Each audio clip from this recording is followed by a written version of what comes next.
Taste the Daily. Olympic போட்டியில் 50 kilo மல்யுத்த இறுதிப் போட்டிக்கு தயாராகி வந்த இந்திய வீராங்கனை வினேஷ் போகத் தகுதி நீக்கம். 150 கிராம் எடை கூடுதலாக இருந்ததால் தகுதி நீக்கம் செய்யப்பட்டதால் பறிபோன பதக்க வாய்ப்பு.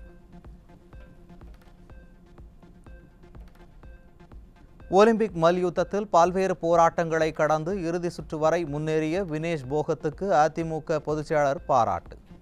இறுதி சுற்று வரை முன்னேறிய வினேஷ் போகத்தின் தீரம் வியப்புக்கும் பாராட்டுதலுக்கும் உரியது என பெருமிதம். வருகிற 16ஆம் தேதி தலைமை கழகத்தில் அதிமுகவின் அவசர செயற்குழு கூட்டம் கழக அவைத் தலைவர் தமிழ்மகன் உசேன் தலைமையில் நடைபெறும். கழக பொதுச் செயலாளர் எடப்பாடி கே பழனிசாமி அறிவிப்பு.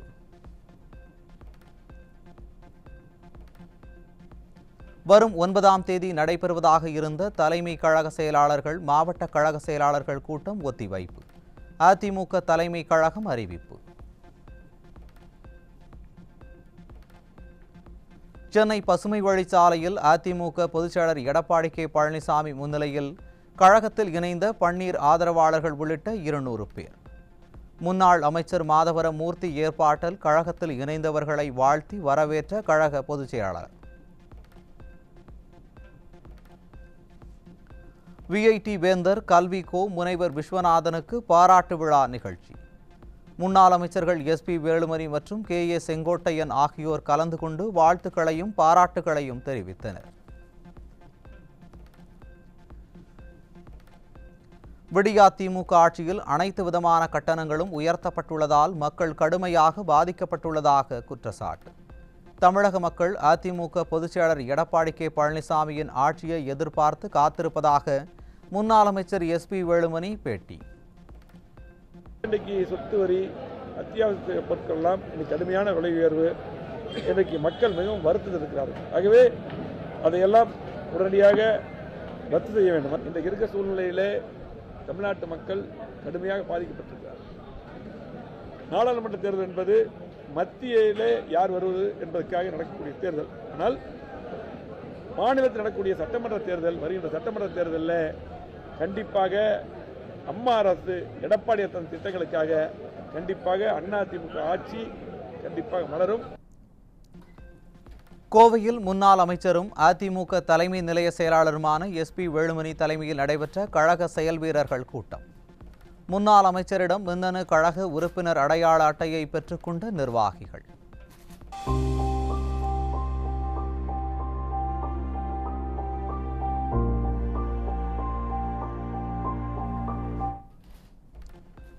தனியார் மருத்துவக் கல்லூரிகளில் 50% இடங்களை கேட்டு பெறாத புதுச்சேரி அரசை கண்டித்து அதிமுக சார்பில் கண்டன ஆர்ப்பாட்டம். என்ஆர் காங்கிரஸ் பாஜக அரசுக்கு எதிராக புதுவை மாநில அதிமுக செயலாளர் அன்பழகன் தலைமையில் நாளை ஆர்ப்பாட்டம் நடைபெறும் என அதிமுக பொதுச் செயலாளர் எடப்பாடி கே பழனிசாமி அறிவிப்பு.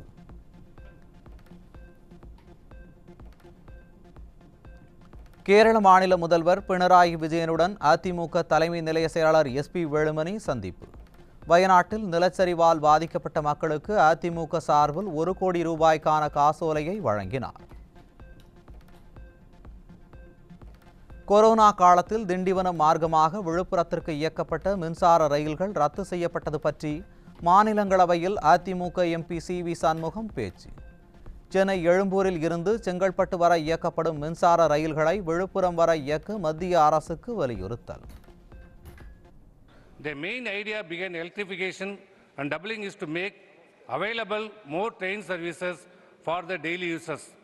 But regular electric train service had not extended and started beyond Chengalpet from Egmore. Hence, the main motto of electrification and doubling has not been achieved. There is an urgent requirement for starting daily regular electric train services, including fast train to and from Chennai, Egmore, beyond Chengalpet up to Dindivanam immediately, which may be extended up to Viluppuram. Hence, through you, sir, I request the Honorable Railway Minister to restore the trains that were stopped during the COVID pandemic in Tamil Nadu, particularly Dindivanam, and to extend and start the daily regular electric train services, including the fast trains beyond Chengalpet to up to Dindivanam and Viluppuram. Thank you, sir. Auroville அறக்கட்டளை முறைகேடுகள் குறித்து மாநிலங்களவையில் AIADMK MP CV. Shanmugam கேள்வி. நில ஆக்கிரமிப்பு, தகவல் திருட்டு, சட்டவிரோத பணப்பரிமாற்றம் குறித்து முறைகேடு புகார்கள் வந்துள்ளதாகவும் விசாரணை ஆணையங்கள் விசாரிக்க பரிந்துரைத்துள்ளதாகவும் மழுப்பல் பதிலளித்த மத்திய அரசு. ஆரோவில் ஆட்சி மன்ற குழுவில் ஆளுநர்களை தலைவராகவும் உறுப்பினராகவும் நியமித்த பாஜக அரசு முறைகேடுகள் பற்றி நீதிமன்றத்தில் வழக்கு தொடுப்பதை தடுக்கும் வகையில் ஆளுநரை தலைவராக நியமித்து பாஜக நாடகம் என ஆரோவில் மக்கள் குற்றச்சாட்டு. ஆரோவில் அறக்கட்டளையில் முறைகேடு நடைபெற்றுள்ளதாக புகார்கள் வந்துள்ளதை ஒப்புக்கொண்ட மத்திய அரசு குற்றம் சாட்டப்பட்டவர்களையே விசாரணை நடத்த கூறுவதா என மத்திய பாஜக அரசுக்கு அப்பகுதி மக்கள் கேள்வி. சொத்துக்களை நிர்வகிக்கும் வக்ஃபு வாரியங்களின் அதிகாரத்தில் திருத்தம் செய்ய மத்திய அரசு திட்டம். மசோதாவுக்கு மத்திய அமைச்சரவை குழு ஒப்புதல் அளித்துள்ள நிலையில் நடப்பு நாடாளுமன்ற கூட்டத்தொடரில் தாக்கல் செய்ய திட்டம். தமிழக அமைச்சர்கள் KKSSR ராமச்சந்திரன் மற்றும் தங்கம் தென்னரசு சொத்து குவிப்பு வழக்கில் இருந்து விடுவிக்கப்பட்ட தீர்ப்பு செல்லாது. சென்னை உயர்நீதிமன்ற நீதிபதி ஆனந்த் வெங்கடேஷ் பரபரப்பு தீர்ப்பு. தமிழக அமைச்சர்கள் KKSSR ராமச்சந்திரன், தங்கம் தென்னரசு மீதான சொத்து குவிப்பு வழக்கை மீண்டும் விசாரிக்க வேண்டும். சென்னை உயர்நீதிமன்ற நீதிபதி ஆனந்த் வெங்கடேஷ் பரபரப்பு தீர்ப்பு. குற்றம் சாட்டப்பட்ட அமைச்சர்கள் தங்கம் தென்னரசு, KKSSR ராமச்சந்திரன் ஆகிய இருவரும் செப்டம்பர் 9ஆம் தேதி சிறப்பு விசாரணை நீதிமன்றத்தில் நேரில் ஆஜராக உத்தரவு. விசாரணை நீதிமன்றம் விரைந்து விசாரிக்க சென்னை உயர்நீதிமன்றம் உத்தரவு. திமுக முன்னாள் அமைச்சர் செந்தில் பாலாஜியை நாளை நேரில் ஆஜர்படுத்த சென்னை மாவட்ட முதன்மை அமர்வு நீதிமன்றம் உத்தரவு. சட்டவிரோத பணப்பரிமாற்ற தடை சட்ட வழக்கில் குற்றச்சாட்டு பதிவுக்காக செந்தில் பாலாஜியை ஆஜர்படுத்த உத்தரவு. கச்சத்தீவு பிரச்சனையில் மத்திய அரசு இரட்டை வேடம் போடுகிறது. அதிமுக முன்னாள் அமைச்சர் RB உதயகுமார் குற்றச்சாட்டு. புதுச்சேரி ஆளுநராக கைலாஷ்நாதன் பதவியேற்பு. ஆளுநராக பதவி பிரமாணம் செய்து வைத்தார் சென்னை உயர்நீதிமன்ற தலைமை நீதிபதி கிருஷ்ணகுமார்.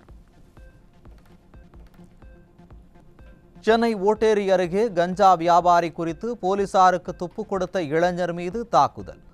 துப்பு கொடுத்தவரை காட்டிக் கொடுத்த போலீஸ் மீது நடவடிக்கை எடுக்காமல் தாக்கிய கஞ்சா வியாபாரிகளை கைது செய்த ஏவல் துறை. தமிழகத்தில் சென்னை உள்ளிட்ட பல்வேறு மாவட்டங்களில் வெளுத்து வாங்கிய கனமழை.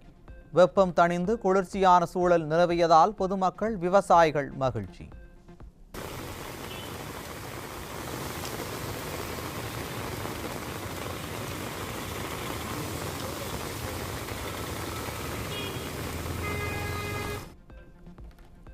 காஞ்சிபுரம், விழுப்புரம், திருவண்ணாமலை, கள்ளக்குறிச்சி, மயிலாடுதுறை உள்ளிட்ட 8 மாவட்டங்களில் இன்று கனமழை பெய்ய வாய்ப்பு. சென்னை வானிலை ஆய்வு மையம் அறிவிப்பு. கள்ளக்குறிச்சி அருகே மாத்தூர் கிராமத்தில் உள்ள அரசு உயர்நிலைப் பள்ளி மதுப்பிரியர்களின் கூடாரமாக மாறிய அவலம். மாணவர்களுக்கு ஒழுக்கம் மற்றும் கல்வியை போதிக்கும் அரசு பள்ளியில் நடக்கும் அராஜகத்தை வேடிக்கை பார்க்கும் விடியா காவல்துறை. விழுப்புரம் மாவட்டம் திண்டிவனம் அருகே அமைச்சர் மஸ்தான் காரை முற்றுகையிட்ட கிராம மக்கள். சாலை வசதி, பேருந்து வசதி ஏற்படுத்தி தர வலியுறுத்தல்.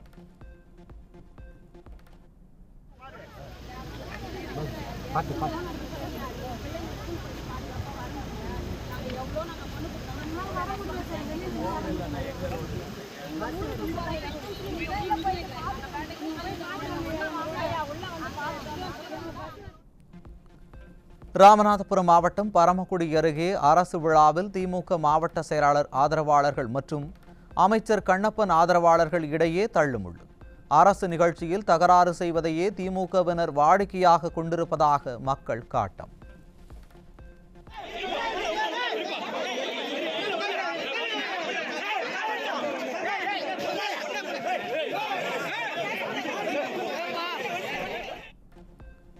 நீலகிரி மாவட்டம் கோக்காலில் நிலச்சரிவு ஏற்பட்டதால் வீடுகளில் உள்ள மக்களை வெளியேறுமாறு தேசிய புவியியல் ஆய்வு மைய அதிகாரிகள் எச்சரிக்கை. கருவிகளே இல்லாமல் பெயரளவுக்கு ஆய்வு நடத்திய நிலையில் இது செயற்கையாக உருவாக்கப்பட்ட நிலச்சரிவு என மக்கள் குற்றச்சாட்டு.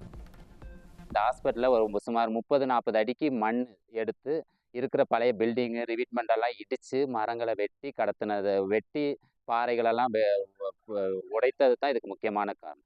பார்த்தாலே தெரியும், அங்கே பாறைகள்லாம் உருட்டி வச்சுருக்காங்க. அதனால மண் என்ன பண்ணிச்சு, அதோட வலுவிலேருந்து சரிவாயிடுச்சு. இது இயற்கையான மண் சரிவில் செயற்கையாக உருவாக்கப்பட்டது.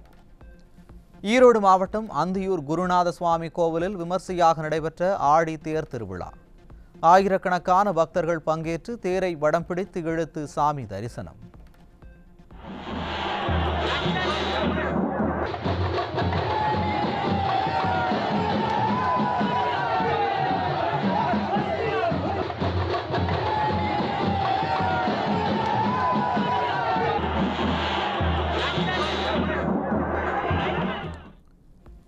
ஸ்ரீவில்லிபுத்தூர் ஆண்டாள் திருக்கோவிலில் களை கட்டிய ஆடிப்பூர தேர் திருவிழா. பல்லாயிரக்கணக்கான பக்தர்கள் தேரை வடம் பிடித்து இழுத்து சுவாமியை வழிபட்டனர்.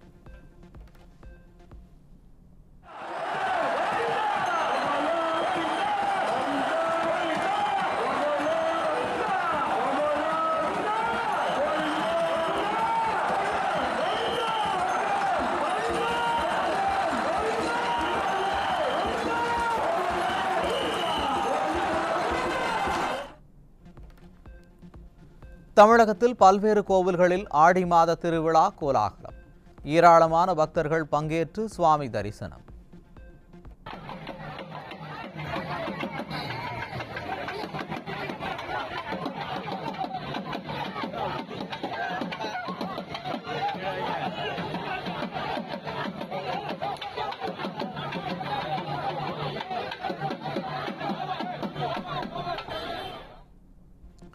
சேலம் கோட்டை மாரியம்மன் கோவிலில் ஆடி திருவிழாவையொட்டி விடிய விடிய நடைபெற்று வரும் பொங்கல் வைபவம்.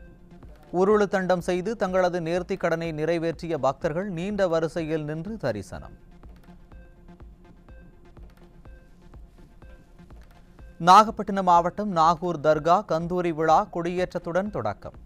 ஏராளமான இஸ்லாமிய மக்கள் பங்கேற்று வழிபாடு. நெல்லை மாவட்டத்தில் குண்டும் குழியுமான சாலைக்கு திராவிட மாடல் பள்ளம் என்று வித்தியாசமாக பெயரிட்ட மக்கள். விடிய அரசின் சபாநாயகர் அப்பாவுவின் சொந்த ஊராட்சியின் அவல நிலை என பொதுமக்கள் கிண்டல். இலங்கையில் இருந்து சென்னைக்கு விமானத்தில் கடத்தி வரப்பட்ட 40 லட்சம் ரூபாய் மதிப்புடைய அகில் மரக்கட்டைகள், உயர்ரக வாசனை திரவிய ஆயில் பாட்டில்கள் பறிமுதல்.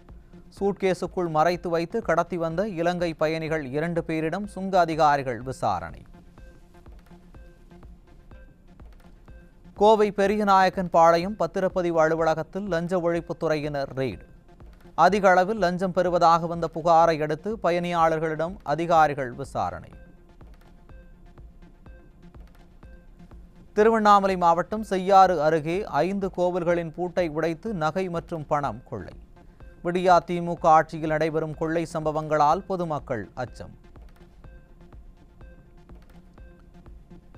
கடலூர் மாவட்டம் விருத்தாச்சலம் அருகே தனியார் பள்ளி மாணவிக்கு முத்தம் கொடுத்த பள்ளி தலைமை ஆசிரியருக்கு அரை நிர்வாணத்துடன் தர்மாடி. விடிய ஆட்சியில் பாதுகாப்பு இல்லா அவல நிலை நீடித்து வருவதால் மாணவிகளை பள்ளிக்கு அனுப்பவே பெற்றோர்கள் அச்சம்.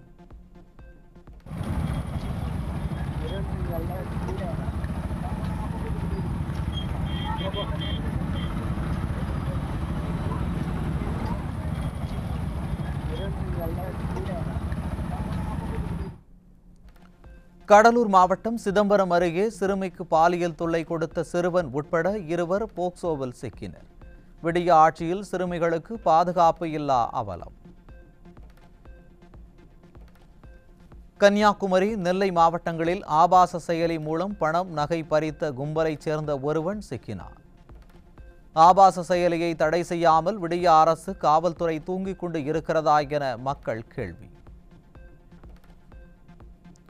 பண மோசடி சட்டத்தின் கீழ் 2021-22 ஆகிய 2 ஆண்டுகளில் மட்டும் 2240 வழக்குகள் பதிவான நிலையில் அதிக வழக்குகளின் எண்ணிக்கையில் டெல்லி முன்னிலை.